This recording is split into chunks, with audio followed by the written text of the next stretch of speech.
ای بی خبر از حال بیمارم، رفتی و خود را بسپارم. باور نکردی حرف قلبم را. موسیقی درمانی نوعی مداخله درمانی هستش که گاهی وقتا برای بهبود سلامت روحی و روانی و برای کمک به مراجعان برای غلبه بر استرس و بهبود سلامت جسمانی و عمومی کمک میکنه.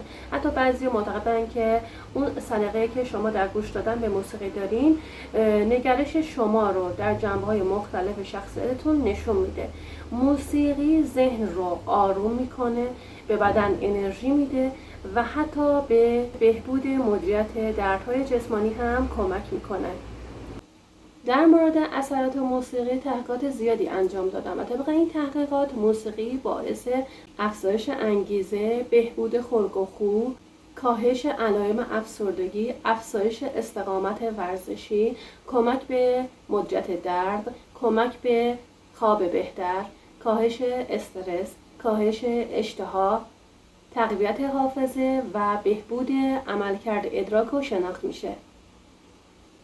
توی کپشن در مورد این 10 مورد تأثیرات موسیقی ریز به ریز آزمایشاتی که انجام دادن رو نوشتم، میتونید مطالعه کنید. خب با توجه به اینکه موسیقی درمانی تأثیرات خیلی زیادی داره، پس بیاین با هم یه موسیقی گوش کنیم.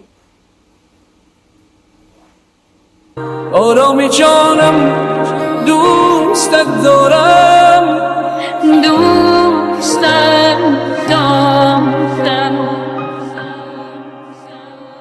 دردت به قلب و رو جانم